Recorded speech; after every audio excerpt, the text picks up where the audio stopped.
Hello, everybody. Once again, welcome back to your channel, Debito Baba Commerce, with a new topic.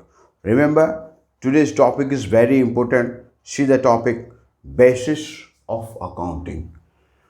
Basis of accounting, that means कैसे कौन से basis पे हम accounting में transactions को record करेंगे, साथ ही साथ जो रिकॉर्ड करेंगे उसी बेसिस के हिसाब से हमारा प्रॉफिट एंड लॉस निकलेगा.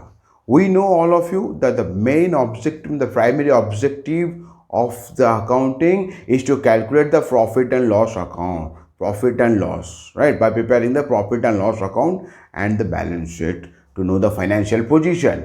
But how to derive this? We have two bases. One is cash basis, other is accrual basis. So today we'll go for these two bases. That means इन दोनों कौन से base में पकड़ के हम record कर रहे हैं ट्रांजैक्शन, एक है कैश बेसिस और एक है एक्रूअल बेसिस. तो चलते हैं, दोनों बेसिस सीख लेते हैं आज. Yes, I have already informed you that there are two basis of accounting. One is cash basis, other is accrual basis. So our topic today is that under which base we are recording the transaction.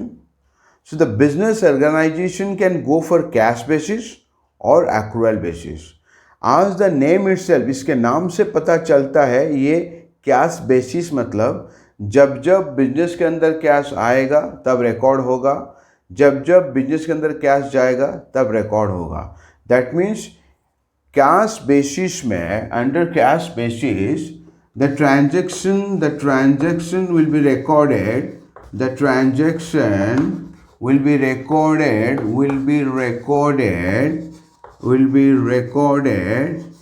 in books of accounts, whenever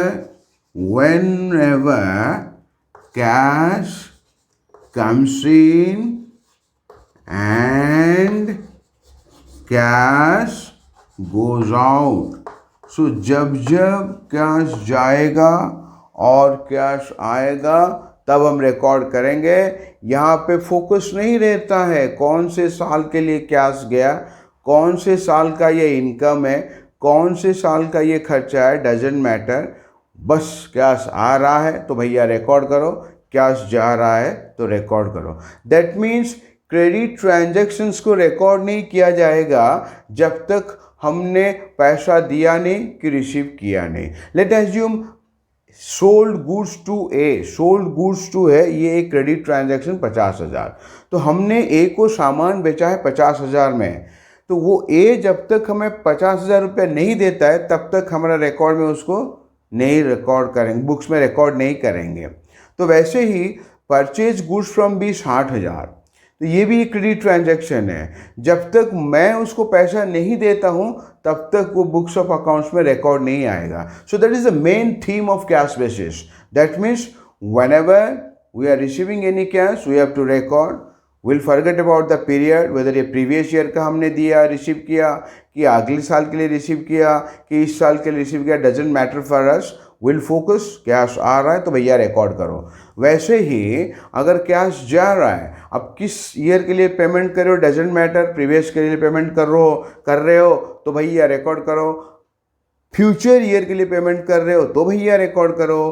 current year के लिए payment कर रहे हो तो record करो. That means base है हमारा, पैसा आएगा तो रिकॉर्ड, पैसा जाएगा तो रिकॉर्ड. तो यहाँ पे भी अंडर कैश बेसिस पे भी प्रॉफिट निकाला जाएगा. वो जो प्रॉफिट होगा, आपका कैश कितना आया, खर्चा के हिसाब से कितना गया, उसी को बेस पकड़ के कैश बेसिस में रिकॉर्ड करते हैं और प्रॉफिट निकालते हैं. Very important. जनरली ये फॉलो कौन करता है? जनरली ये सब फॉलो करते हैं not for profit making organization, जिनका मकसद नहीं है प्रॉफिट कमाना, वो जनरली कैश बेसिस में फॉलो करते हैं. तो चलते हैं नेक्स्ट बेसिस पे, जिसका नाम है accrual basis. So in the cash basis of accounting, we have noticed that we are recording the business transactions whenever we are receiving cash and whenever we are making the payment of cash. But we are not considering that outstanding expenses, prepaid expenses, accrued income, income received in advance, right? So without considering these four items, we are recording the transaction. If we consider these four items, then that will be known as accrual basis of accounting. उसको हम बोल सकते हैं accrual basis of accounting. Accrual basis of accounting. That means under this basis you have to focus outstanding expenses, outstanding expenses, prepaid expenses,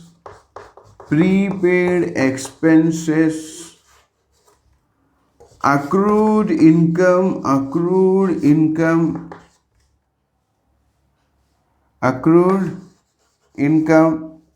right? Next is income received in advance. Income received in advance. These, if we will consider these four items, then that will be known as the accrual basis. That means under accrual basis of accounting, transactions are recorded when they become due, not when they are received or paid. Income and expenses, revenue and expenses will be recorded in the books whenever they become due, not when they received or paid. That is the main focus. Now the question may come in your little brain, then what is this outstanding expenses? What is this prepaid expenses? What is their accrued? What is their income received in advance? Outstanding expenses means the expenses incurred but not yet paid. Expenses incurred but not yet paid. मतलब क्या है भैया, खर्चा हुआ है मगर अभी तक पेमेंट हुआ नहीं है. देखिए मेरे बिजनेस में एक आदमी काम करता है, सेल्समैन लेता है जो, उसका पगार है 5,000 रुपया पर मंथ. मैं लास्ट 2 महीने का रेंट मतलब सैलरी उसको नहीं दिया हूँ, राइट? अगर लास्ट 2 महीने का सैलरी मैं नहीं दिया हूँ तो मैं उस आदमी से 2 महीने से बेनिफिट एक्सट्रैक्ट कर चुका हूँ. मेरे बिजनेस के लिए जितना बेनिफिट मिलना चाहिए मैं उस आदमी का सर्विस ले चुका हूँ, मगर मैं उसको पेमेंट नहीं किया हूँ. तो इसको बोलते हैं expenses incurred. That means I got the benefit, but right now I have not paid the cash to that particular person. That's why it is known as outstanding expenses. Just opposite of this outstanding expenses is known as prepaid expenses. Prepaid expenses means what? We have paid the expenses in advance. That means अभी तक हमको वो benefit मिला नहीं है मगर हमने उसको एडवांस पे पैसा दे चुके हैं. जैसे कि मेरा मालिक है, लैंडलॉर्ड है, मैं उनके घर भाड़े पे रहता हूँ, 5,000 पर मंथ भाड़ा है. तो मैं क्या किया, राइट, मैं मार्च महीना हुआ इसलिए मैं मार्च महीने का भाड़ा भी दिया और 2 महीने का भाड़ा और पहले से दे दिया हूँ. सो दैट्स नोन एज पहले से दे दिया हूँ. वो जो 2 महीने का भाड़ा मैं पहले से दिया हूँ उसका बेनिफिट मुझे अभी तक मिला नहीं है. जब वो 2 महीने आएंगे, एंड होगा, तब मुझे बेनिफिट मिलेगा. So that's the point. इसीलिए ये मेरे पॉइंट ऑफ व्यू से देखा जाए तो मैं 2 महीने का भाड़ा पहले से दे दिया हूँ, इसलिए इसको बोलते हैं prepaid expenses.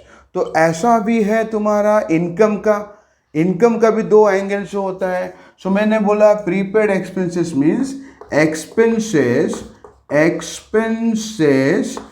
Paid in advance. Expenses paid in advance. Benefit not yet exhausted. मतलब बेनिफिट अभी तक हमें मिला नहीं है, not yet exhausted. So what is accrued income? accrued income ये इनकम का भी एक पार्ट है, राइट, मतलब मेरा ड्यू हो चुका है पैसा मिलने का, मगर उस आदमी के पास पैसा नहीं है, मुझे वो नहीं दे रहा है। दैट मीन्स मेरे घर में मेरा एक घर है, एक कोई आदमी भाड़े पे रहता है, राइट, 2 महीना वो ऑलरेडी रह चुका है, वो मुझे पैसा दे देना चाहिए, राइट, मगर वो क्या है, उसके पास पैसा नहीं है, नहीं दे रहा है मुझे। So that's the point, income earned but not yet received, right. Accrued income का मतलब हुआ इनकम अर्न्ड हो गया है, इनकम अर्न्ड, आपका अर्न्ड हो चुका है, बट नॉट येट रिसीव्ड, अभी तक आपको रिसीव्ड नहीं हुआ है। गांधी जी आपके दर्शन नहीं हुआ है, मगर टाइम हो चुका है, भैया टाइम हो चुका है मिलने का, मगर वो जो आदमी देना चाहिए वो अभी तक नहीं दे रहा है, उसको बोलते हैं अक्रूड इनकम, राइट। तो वैसे ही income received in advance, income received in advance क्या होता है ना भैया, आपका टाइम हुआ नहीं है, मगर आपको पहले से इनकम मिल चुका है। आपका टाइम हुआ नहीं है, मेरे घर में वो आदमी भाड़े पे रहता है, राइट, मार्च महीना है, मगर मुझे 2 महीने का भाड़ा एडवांस दे दिया है, तो वो जो 2 महीने का भाड़ा एडवांस दिया है, मेरा इनकम नहीं है, अभी तक मेरा उसको अधिकार नहीं हुआ है, मगर पैसा मिल चुका है, गांधी जी आ गए, इसको बोलते हैं income received in advance, income received in advance, right, right, in already income received, इसको बोलते हैं income received in advance, time हुआ नहीं है, मगर पैसा मिल चुका है।